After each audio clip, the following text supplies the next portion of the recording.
Tumbuhan adalah organisme hidup yang termasuk dalam kerajaan pelantai, memiliki kemampuan fotosintesis, yaitu mengubah cahaya matahari menjadi energi melalui klorofil. Bahan makanan yang dihasilkan tidak hanya dimanfaatkan untuk dirinya sendiri, tetapi juga untuk manusia maupun hewan. Bukan makanan saja yang dihasilkan, tetapi tumbuhan juga dapat menghasilkan oksigen O2 dan mengubah karbon dioksida CO2 yang dihasilkan oleh manusia dan hewan menjadi oksigen O2 yang dapat digunakan oleh makhluk hidup lainnya. Pengertian sistem kehidupan pada tumbuhan. Kehidupan pada tumbuhan adalah sistem yang menjalankan semua proses yang dibutuhkan tumbuhan untuk hidup. Sistem ini meliputi sistem organ, sistem jaringan, dan sistem transportasi. Kehidupan pada tumbuhan dibagi menjadi 3, yaitu sistem organ, sistem jaringan, dan sistem transportasi. Sistem organ dibagi menjadi 2, yaitu sistem pucuk dan sistem akar. Sistem jaringan dibagi menjadi 4, yaitu jaringan meristem, jaringan epidermis, jaringan xilem dan floem, jaringan parenkim. Dan yang terakhir ialah sistem transportasi, yaitu transpirasi. Saya akan menjelaskan sistem struktur dan fungsi dari tumbuhan, dari akar dan batang. Struktur anatomi batang. 1. Epidermis, lapisan terluar melindungi jaringan dalam. Yang kedua, endodermis, lapisan yang mengatur masuknya air dan zat hara ke dalam jaringan pengangkut.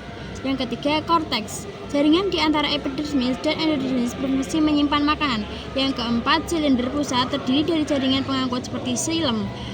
Xilem artinya mengangkut air dan mineral dari akar ke daun. Yang kedua, floem, mengangkut hasil fotosintesis dari daun ke seluruh bagian tumbuhan. Yang ketiga, kambium, bertanggung jawab pada tumbuhan sekunder, membentuk lingkaran pada kayu. Empulur, bagian pusat batang, berfungsi menyimpan cadangan makanan. Bagian-bagian dari akar. 1. Leher atau pangkal akar, yang dimaksud kolom, titik pertemuan antara akar dan batang. 2. Ujung akar, aspek radices, bagian paling ujung akar yang berfungsi untuk menembus tanah saat tumbuh-tumbuhan. Yang ketiga, batang akar atau corpus radicis, bagian utama dari akar yang memanjang ke dalam tanah. Yang keempat, cabang akar atau radix lateralis, akar-akar kecil yang tumbuh dari batang akar utama untuk memperluas penyerapan. Yang kelima, serabut akar yang dimaksud fibrilla radicalis, akar kecil seperti benang yang membantu menyerap air dan zat hara. Yang keenam, rambut akar atau pilus radicalis, rambut-rambut halus pada permukaan akar yang meningkatkan luas permukaan penyerapan. Yang ketujuh, tudung akar atau kaliptra, bagian pelindung di ujung akar yang melindungi meristem saat akar menembus tanah. Sudah, Mbak. Fungsi akar adalah menyerap air dan mineral dari tanah. Yang kedua, menopang tumbuhan agar berdiri kokoh. Yang ketiga, sebagai alat pernafasan. Akar dapat berfungsi sebagai alat pernafasan pada beberapa jenis tumbuhan, seperti tumbuhan bakau, tumbuhan teratai, karena tingginya kadar air atau kondisi air yang sangat tinggi. Yang keempat, menyimpan cadangan makanan, misalnya pada wortel dan singkong, menyimpan makanan pada ubi. Menjelaskan tentang struktur dan juga fungsi bunga. Adalah 9 struktur bunga yang lengkap. Yang pertama ada tangkai bunga, bagian dari bunga yang berfungsi sebagai penyokong atau pendukung bunga, menghubungkan bunga dengan batang tanaman. Yang kedua ada dasar bunga atau rekeptakulum, bagian bunga yang menjadi dasar bagi bagian-bagian bunga lainnya. Dan yang ketiga ada kelopak bunga atau kaliks, bagian bunga yang melindungi kuncup bunga, biasanya berwarna hijau.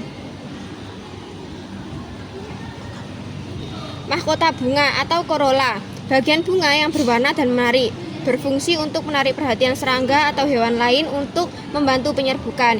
Dan yang kelima ada benang sari atau stamen, bagian bunga yang menghasilkan serbuk sari terdiri dari tangkai sari atau filamen dan kepala sari atau antera. Kepala putik atau stigma, bagian dari putik yang menerima serbuk sari. Tangkai putik, bagian yang menghubungkan kepala putik dengan bakal buah pada organ betina bunga, yaitu putik. Bakal buah atau ovarium, bagian yang berisi bakal biji dan akan berkembang menjadi buah setelah penyerbukan. Bakal biji atau ovalum, struktur pada tumbuhan berbiji yang melindungi dan menjadi tempat bersemayamnya sel telur atau ovum. Struktur bunga yang lengkap sangat Fungsi dari bunga adalah tempat terjadinya penyerbukan pada tumbuhan untuk membantu pembuahan sehingga tumbuhan menciptakan bibit. Warna-warna cerah, aroma yang kuat, dan nektar manis semua bekerja sama untuk menarik bunga, lebah, dan serangga lainnya untuk memindahkan serbu sari dari satu bunga ke bunga yang lain. Akan menjelaskan tentang struktur dan fungsi daun. Nah, struktur dari daun itu ada 3. Yang pertama ada helai daun atau lamina, bagian utama daun yang berfungsi untuk fotosintesis. Dan yang kedua ada tangkai daun atau petiolus, bagian yang menghubungkan helai daun dengan batang. Dan yang ketiga ada pelepah daun atau folius, adalah bagian dari daun yang membungkus batang atau tangkai daun. Selain itu, daun juga memiliki struktur internal, seperti yang pertama epidermis, lapisan terluar daun yang berfungsi sebagai pelindung. Yang kedua ada mesofil, jaringan yang berfungsi untuk fotosintesis. Dan yang ketiga ada pembuluh angkut, saluran yang berfungsi untuk mengangkut air, nutrisi, dan hasil fotosintesis. Dan yang keempat ada stomata. Stomata adalah pori-pori kecil pada permukaan daun yang berfungsi sebagai tempat pertukaran gas antara tanaman dan lingkungan. Ini saya akan menjelaskan struktur dan fungsi dari biji. Adalah bagian-bagian struktur biji. Yang pertama adalah jaringan buah, merupakan bagian luar biji yang berasal dari perkembangan dinding ovarium atau induk telur setelah pembuahan.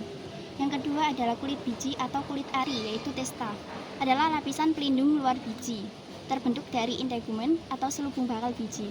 Kemudian yang ketiga adalah endosperm, jaringan yang mengandung cadangan makanan seperti karbohidrat, protein, dan lemak untuk embrio, terbentuk dari proses pembuahan ganda.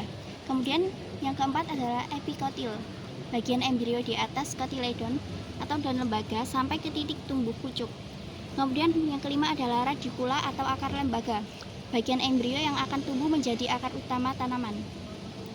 Kemudian yang keenam adalah koleoriza, selubung pelindung pada radikula atau akar lembaga pada biji monokotil. Kemudian yang ketujuh adalah plumula, calon tunas atau batang muda pada embrio yang akan tumbuh menjadi batang dan daun. Biasanya terlindungi oleh koleoptil atau pada monokotil. Kemudian yang kedelapan adalah koleoptil, selubung pelindung pada plumula di biji monokotil yang membantu menembus tanah saat berkecambah. Dan yang terakhir adalah kotiledon atau daun lembaga, cadangan makanan untuk embrio, terutama pada dikotil, dan pada dikotil biasanya ada 2 kotiledon. Fungsi biji yang pertama adalah sebagai jaringan penyimpanan cadangan makanan bagi tumbuhan. Yang kedua adalah sebagai alat perkembangbiakan, dan yang terakhir adalah sebagai pembentuk tumbuhan baru. Saya akan menjelaskan struktur dan fungsi buah. Struktur dari buah pepaya yang pertama yaitu epikarp, merupakan lapisan luar yang keras dan tidak tembus air. Yang kedua yaitu mesokarp, merupakan lapisan yang tebal. Dan yang ketiga endokarp, merupakan lapisan yang paling dalam yang tersusun atas lapisan sel yang sangat keras dan tebal. Dari buah pepaya, yang pertama menjadi biji dari kerusakan dan lingkungan ekstrim. Yang kedua yaitu membantu penyebaran biji melalui angin, air, hewan, atau manusia. Yang ketiga yaitu menyediakan cadangan makanan untuk pertumbuhan embrio. Yang keempat, menarik hewan agar memakan dan menyebarkan biji. Yang kelima yaitu bernilai ekonomi dan biji sebagai sumber makanan bagi manusia dan hewan. Kesimpulannya adalah sistem kehidupan pada tumbuhan merupakan konsep yang mencakup struktur, fungsi, dan peranan tumbuhan dalam ekosistem. Tumbuhan memiliki bagian utama seperti akar, batang, dan daun bunga, buah, dan biji yang masing-masing memiliki fungsi penting.